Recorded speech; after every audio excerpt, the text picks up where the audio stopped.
MLA కోట MLC ఎన్నికలు హస్తం పార్టీలో చిచ్చు రేపుతున్నాయి. టికెట్ కోసం అసలు కాంగ్రెస్ నేతలు వర్సెస్ వలస కాంగ్రెస్ నేతల మధ్య పోరు మొదలైంది. కాంగ్రెస్కు 4 స్థానాలు దక్కే అవకాశం ఉండటంతో ఆశావహులు ఎవరి ప్రయత్నాలు వారు ముమ్మరం చేసుకుంటున్నారు.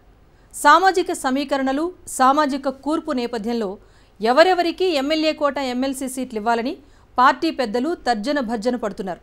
ఇంతకీ ఎమ్మెల్యే కోట ఎమ్మెల్సీ సీట్లు ఆశిస్తున్న నేతలెవరు? వారి బలాబలాలేంటి? ఎవరెవరికి ఎమ్మెల్సీ సీట్లు దక్కబోతున్నాయి? అసలు పార్టీ వర్గాల్లో ఎలాంటి చర్చ జరుగుతోంది?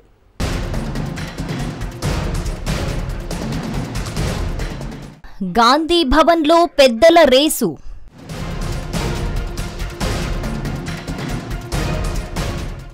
మండలి సీట్లపై లీడర్ల పైరవి.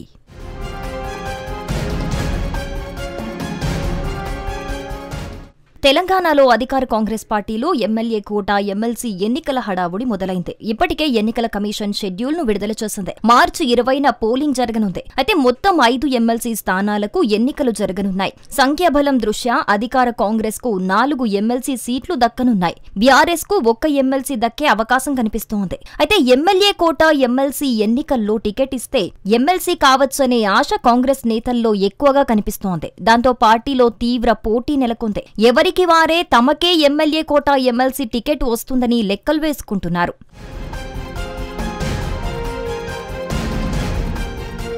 కాంగ్రెస్ కు అసెంబ్లీలో ఉన్న సంఖ్యాబలం దృష్ట్యా 4 ఎమ్మెల్సీ స్థానాలను అవలీలగా గెలుచుకుంటుంది. అయితే పార్టీ పరంగా ఎమ్మెల్యే కోట ఎమ్మెల్సీ టికెట్ దక్కించుకుంటే పెద్దల సభలో అడుగు పెట్టొచ్చని కాంగ్రెస్ నేతలు ఉవ్విల్లూరుతున్నారు. దీంతో ఎవరికి వారే ఇప్పటి నుంచే లాబింగ్ ను ముమ్మరం చేసుకుంటున్నారు. అయితే పార్టీ నాయకత్వమేమో సామాజిక సమీకరణాలు, సామాజిక కోణాల నేపథ్యంలో అభ్యర్థుల ఎంపిక చేసే అవకాశాలు స్పష్టంగా కనిపిస్తున్నాయి. దీంతో ఎవరికి వారే తమ సామాజిక వర్గ నేపథ్యంతో తాము పార్టీకి చేసినటువంటి కాంట్రిబ్యూషన్ అన్నీ కూడా పార్టీ పెద్దలకు వివరించడానికి రెడీ అవుతున్నారు.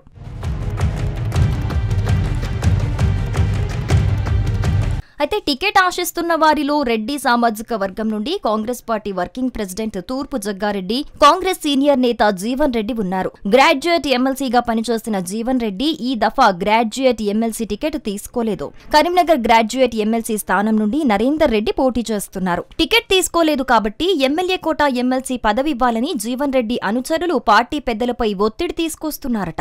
ఇక కాంగ్రెస్ లో సుదీర్ఘకాలంగా పనిచేసిన అనుభవం జీవన్ రెడ్డికుంది. ఆయనకు ఎమ్మెల్యే కోట ఎమ్మెల్సీ పదవిచ్చి పెద్దల సభకు పంపిస్తే పార్టీకి అడ్వాంటేజ్ అయ్యే అవకాశాలున్నాయని ఆయన వర్గీయులు అభిప్రాయపడుతున్నారు.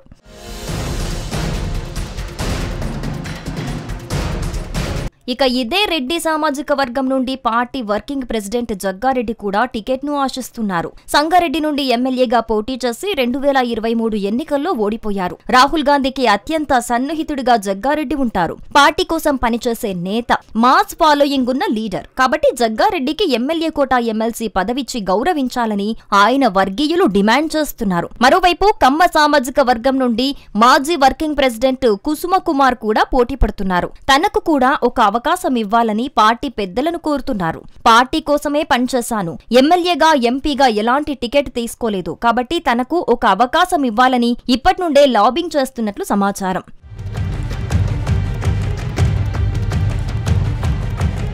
ఇక బీసీ సామాజిక కోణంలో చూసుకుంటే ముదిరాజ సామాజిక వర్గం నుండి నీలం మధు ఎమ్మెల్యే కోట ఎమ్మెల్సీ ఆశిస్తున్నట్లు తెలుస్తోంది. ముదిరాజ సామాజిక వర్గం నుండి బలమైన నేత, మెదక్ పార్లమెంట్ నుండి ఎంపీగా పోటీ చేసి గట్టి పోటీ ఇచ్చిన నాయకుడు. నీలం మధును పెద్దల సభకు పంపిస్తే పెద్ద ఎత్తున ఉన్న ముదిరాజ సామాజిక వర్గం అండదండలు కాంగ్రెస్ పార్టీకుంటాయని ఆయన అనుచరులంటున్నారు. ఇక యాదవ సామాజిక వర్గం నుండి party working president Anjan Kumar Yadav ticket ఆశిస్తున్నారు. తెలంగాణలో యాదవ సామాజిక వర్గం బలంగా ఉంటుంది. తాను కూడా మొదటి నుండి కాంగ్రెస్ పార్టీలో ఉన్నాను. కాంగ్రెస్ లాయర్ లిస్ట్ గా అంజన్ కుమార్ యాదవ్ కు ముద్ర ఉంది. హైదరాబాద్ లో బలమైన యాదవ్ సామాజిక వర్గానికి చెందిన నేత.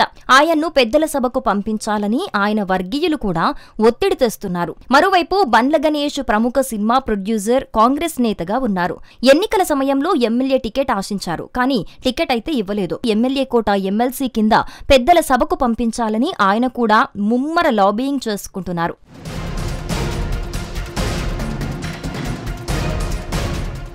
ఇక మైనార్టీ కోటా కింద మాజీ మంత్రి షబీర్ అలీ తన ప్రయత్నాలను తాను చేసుకుంటున్నారు. జాతీయ నాయకత్వంతో అత్యంత సన్నిహితంగా ఉండే నేత షబీర్ అలీ 2023 అసెంబ్లీ ఎన్నికల్లో పోటీ చేయలేదు. తన నియోజకవర్గమైన కామారెడ్డిలో ముఖ్యమంత్రి రేవంత్ రెడ్డి పోటీ చేయటంతో అతను ఎన్నికల్లో పోటీకి దూరంగా ఉన్నారు. పార్టీ లైన్ ప్రకారం నడుచుకునే నేతగా అతనికి పేరుంది. అతనికి ఎమ్మెల్యే కోటా ఎమ్మెల్సీ పదవివ్వాలని ఆయన వర్గీయులు పట్టుబడుతున్నారు. ఫహీం ఖురేషీ పెద్దల సభ టికెట్ను ఆశిస్తున్నారు. ముఖ్యమంత్రికి అత్యంత సన్నిహితుడు. యువ మైనార్టీ నేతగా అతనికి పేరుంది. మైనార్టీలు కాంగ్రెస్ పార్టీకి దగ్గర కావాలంటే ఫహీంకి ఎమ్మెల్యే కోటా ఎమ్మెల్సీ టికెట్ ఇస్తే బాగుంటుందని అతని అనుచరులు కూడా పార్టీ పెద్దల వద్ద రిక్వెస్ట్ చేస్తున్నట్లు సమాచారం. ఇక ఎస్సీ మాదిగ సామాజిక వర్గం నుండి ఏఐసీసీ కార్యదర్శి Sampath MLA quota MLC ticket ఆశిస్తున్నారు. ఏఐసీసీ అధ్యక్షుడు మల్లికార్జున ఖర్గేకి అత్యంత సన్నిహితుడుగా సంపత్ కు పేరుంది. విద్యార్థి విభాగం నుండి పార్టీలో పనిచేశాను. పార్టీ లైన్ ప్రకారం నడుచుకుంటున్నానని తనకు ఎమ్మెల్యే కోటా ఎమ్మెల్సీకి అవకాశం ఇవ్వాలంటూ సంపత్ పట్టుబడుతున్నట్లు తెలుస్తోంది. ఇక సీనియర్ నేతలతో పాటుగా జూనియర్ నేతలు సైతం ఎమ్మెల్యే కోటా ఎమ్మెల్సీ కోసం ప్రయత్నాలు చేస్తున్నారు. కాంగ్రెస్ మీడియా కమిటీ చైర్మన్ సామ రామ్మోహన్ రెడ్డి, చరణ్ కౌశిక్ యాదవ్లు ఎవరి ప్రయత్నాలను వారు చేసుకుంటున్నారు. పెద్దలతో లాబీయింగ్లు జరుపుతున్నారు. మరోవైపు కాంగ్రెస్ సిపిఐ పార్టీల మధ్య పొత్తు కంటిన్యూ అవుతోంది. పొత్తులో భాగంగా 2 సీట్లు కావాలని కామ్రేడ్లు పట్టుబడుతున్నారు. గత అసెంబ్లీ ఎన్నికల్లో 2 సీట్లు కేటాయించి చివరి నిమిషంలో 1 సీటు మాత్రమే ఇచ్చారు. కనీసం పెద్దల సభకైనా 2 నేతలను పంపించాలని కోరుతున్నారు కంకి కొడవలి లీడర్లు. అయితే 2 సీట్లు ఇచ్చేందుకు సీఎం రేవంత్ రెడ్డి సిద్ధంగా లేనట్టు తెలుస్తోంది. 1 సీట్ అయితే ఇవ్వగలుగుతాం కానీ 2 సీట్లు ఇవ్వటం అసాధ్యమని చెబుతున్నట్లు గుసగుసలు వినిపిస్తున్నాయి.